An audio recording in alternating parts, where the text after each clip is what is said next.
Good evening to everyone. अभी तक total scissor है 176 करोड़ है। अभी एनफोर्समेंट एक्टिविटीज और स्ट्रेंथनिंग किया जा रहा है। फर्स्ट फेज ऑफ इलेक्शन है आपका 13th का है। कल शाम को 5 बजे वो कैंपेन पीरियड खत्म हो रही है। कौन सा बूथ पर वो 4 बजे खत्म हो रही है, वहां पर 4 o'clock कैंपेन पीरियड खत्म हो गई। इसलिए सभी आउटसाइड पॉलिटिकल पार्टी के कोई भी कैंडिडेट होंगे, वहां वोटर नहीं है, वो अपने जहां उसी एरिया पर उनसे बाहर निकल जाएं, जाके वो 5 बजे तक समय उसका पहले वो अपने कार्यक्रम करके 5 बजे निकल जाएंगे। सभी उसके बाद अपने एरिया पर वो अपने लोकल एनफोर्समेंट ऑफिसर्स है वो उसका पूरा चेक करेंगे। इसलिए आपका वो कैंपेन पीरियड फेज 1 का है, इसी पीरियड तक खत्म हो रही है। दूसरा है कल P-2 डिस्पैच शुरू हो रही है। स्पेशली हेलीट्रॉपिंग कहाँ पर हो रही है, वो 5 जिला पर हम लोग हेलीकॉप्टर का माध्यम से पोलिंग ऑफिसर सेक्टर ऑफिसर देता है। उसमें आपका वेस्ट सिंहभूम, लतेहार, लोगरदगा, गुमला, गढ़वा एरिया पर है। टोटल 225 बूथ में इंडियन एयरफोर्स का सहयोग से पोलिंग पार्टी सेक्टर ऑफिसर का सुरक्षा का लेकर हम लोग इसी तरफ से एक स्टेप लेता है। वो अभी वो कार्यक्रम सब कल से शुरू हो रही है। वहां पर कल डिस्पैच हो जाएंगे P-2 में। अभी तक टोटल 53 केसेस हुई एमसीसी का वायलेशन का।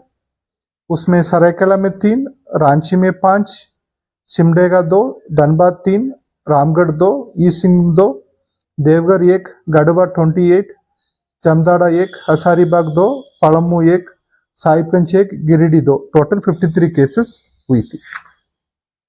और एक विषय पर भी मैं ब्रीफ करना चाह रहा, वो कैंडिडेट का द्वारा इलेक्शन बूथ लगाया जाता है पोलिंग स्टेशन का, वो 200 मीटर का पेरिफेरी का बाहर में लगाएं। उसका अंदर लगाने के पास उसका ऑब्जेक्शन की जाती है, इसलिए नहीं लगा सकते। इसी बार आप कहां पर भी आप बूथ लगाएंगे 200 मीटर का बाहर में, उसमें ना तो झंडा अलाउड है ना तो बैनर अलाउड है। उसमें क्लियर है केवल आपका एक टेबल 2 कुर्सी लगा सकते हैं। वहां पर ईटेबल आइटम कुछ अलाउड नहीं। वहां पर केवल आपका एक इनफॉर्मली एक स्लिप देता है, उसका देने के लिए लास्ट इलेक्शन में लोकसभा चुनाव में कुछ जहां पर उसका कमीशन का इंस्ट्रक्शन का वायलेशन के कारण इश्यू हुई थी, ना तो उसमें कैंडिडेट का सिंबल रहेगी, ना तो उसी का फोटो रहेगी, ना तो उनका नाम रहेगी। केवल प्लेन व्हाइट पेपर में कमीशन का इंस्ट्रक्शन के अनुसार दे सकते हैं। इसलिए उसी बिंदु पर सभी कैंडिडेट से मेरा अनुरोध है, आप इसी के पालन का पूरा तरफ से पालन कर लें। साथ में कहां पर आपका इलेक्शन बूथ लगा रहा है उसी का लिस्ट का अप्रूवल आपका लोकल अथॉरिटी से लेना पड़ती है। फिर उसी लिस्ट का भी आप आरओ का पास शेयर कर लें, उसी का खर्चा आपका खर्चा में ऐड की जाती है।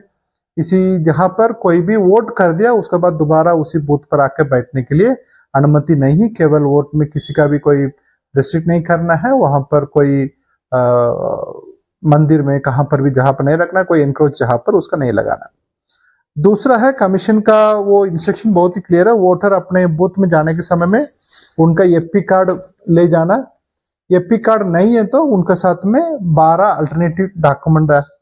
वो आधार कार्ड है, नरेगा जॉब कार्ड है, फिर बैंक और पोस्ट ऑफिस का पासबुक है, हेल्थ इंश्योरेंस का स्मार्ट कार्ड है, वो लेबर मिनिस्ट्री द्वारा दिया हुआ, ड्राइविंग लाइसेंस, पैन कार्ड और स्मार्ट कार्ड है, फिर उसके बाद पासपोर्ट, फिर पेंशन डॉक्यूमेंट विद फोटोग्राफ है, फिर सर्विस आइडेंटिटी कार्ड आपका गवर्नमेंट, स्टेट गवर्नमेंट, PSUs का, पब्लिक सेक्टर अंडरटेकिंग का सर्विस कार्ड का है, official ID card of MP, MLAs, MLCs है।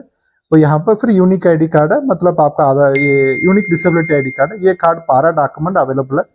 आपसे अभी सभी वोटर से ये भी अनुरोध है, आप बूथ में जाने के समय में आपके पास दिया हुआ वोटर इन्फॉर्मेशन स्लिप ले जाएं। वहां पर उसमें सीरियल नंबर मेंशन रहती है, उसका सीरियल नंबर के आधार पर आपका मार्क कॉपी में P1 पोलिंग ऑफिसर 1 वो आपका नाम का जल्दी आइडेंटिफाई करने के लिए आसान होगा। वो जल्दी से प्रक्रिया में आपका जल्दी प्रक्रिया करने के लिए सहूलियत होती है। साथ में किसका पास कार्ड नहीं, मतलब वोटर इन्फॉर्मेशन है नहीं, उनका वहां पर लोकल का कार्ड देने के लिए भी, एक टोकन देने के लिए भी व्यवस्था किया हुआ है। फिर भी आपका ये आइडेंटिटी कार्ड मैंडेटरी है, विदाउट आइडेंटिटी कार्ड आपका वोट करने के लिए अलाउ नहीं की जाएगी। इसलिए एपी कार्ड मतलब 12 आईडी कार्ड है, उसमें ये का लेके जाना है।